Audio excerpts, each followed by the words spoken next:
Bonjour à tous, vous êtes avec Gizmat. Alors j'ai un petit exercice pour une élève de 3e qui a du mal à comprendre.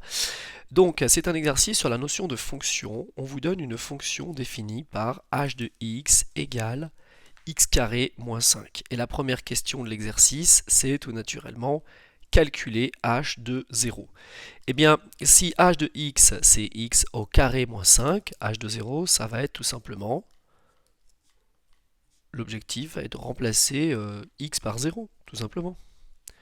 0 au carré, c'est 0 fois 0, ça vaut 0, et il reste moins 5. C'est bon, Kimi? Ensuite, on calcule h de 1. h de 1, c'est pareil, il suffit de remplacer le x par 1, donc ça va donner 1 au carré. Plus loin, moins 5. 1 au carré, ça fait 1, et 1 moins 5, ça donne moins 4. Ensuite, on vous demande dans la question B quelle est l'image de moins 2.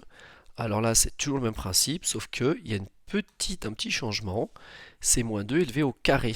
Mais c'est moins 2 qui est élevé au carré. Donc là, comme il y a un signe qui est accroché au nombre moins 2, il faut que ce moins 2, donc le 2 avec son signe, soit élevé au carré. Moins 2 fois moins 2, ça va faire 4. Et du coup, on obtient 4 moins 5. Donc faites très attention à ça. Quand vous avez un nombre négatif qui est élevé au carré, pensez à toujours mettre une parenthèse. Parce que si vous ne mettez pas de parenthèse et que vous écrivez moins 2 au carré, eh bien vous allez croire que ça vaut moins 4. Parce que le carré ne porte que sur le 2. 2 fois 2, ça fait 4. Et après, vous avez votre signe moins ici. Donc faites très attention à ça. Ensuite, en question C, on vous dit trouver un antécédent de 11. Donc on cherche x tel que h de x égale 11. D'accord? H de x, c'est x carré. Donc on veut que x carré moins 5 soit égal à 11. Eh bien, ça veut dire que x carré égale 16. Mais si x carré égale 16, que peut bien valoir x? Eh bien, x va être égal à racine carrée de 16, ou moins racine carrée de 16. Donc x vaut ou 4, ou moins 4. Voilà. Donc, un antécédent de 11, eh bien, ça va être 4. 4 est un antécédent de 11. Parce qu'ils ont demandé un seul antécédent, ils n'en ont pas demandé, ils les ont pas tous demandés. C'est un antécédent de 11.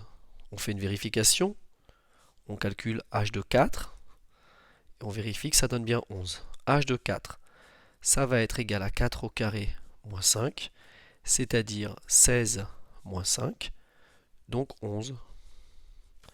Je mets un petit validé pour dire que c'est nickel, que c'est juste. Ensuite, on vous dit, dans la toute dernière question de ce petit exercice, on vous dit, on souhaite réaliser un tableau de valeurs à l'aide d'un tableur. En mettant dans la première colonne les antécédents x et dans la deuxième colonne les images as de x. Alors voilà ce qu'on va faire. On va faire deux colonnes.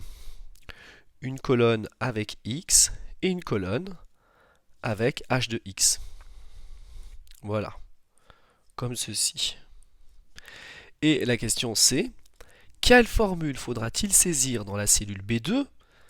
Alors ici j'ai la cellule A, là j'ai 1, là j'ai B, et ici j'ai 2. Alors que faut-il saisir dans la cellule B2, c'est-à-dire ici, pour calculer l'image de la valeur de la cellule A2, donc de celle-ci?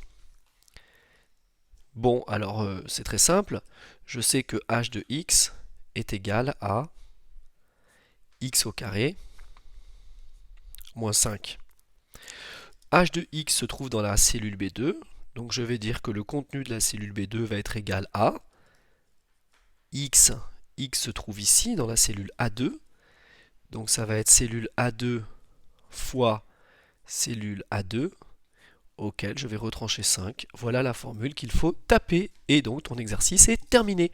Voilà donc un exercice sur 4 points et demi pour un contrôle sur les fonctions niveau 3e. J'espère que cela vous aura été utile. Considérez cette vidéo comme une petite séance d'entraînement pour vérifier si vous auriez pu réussir ce genre d'exercice. A très bientôt.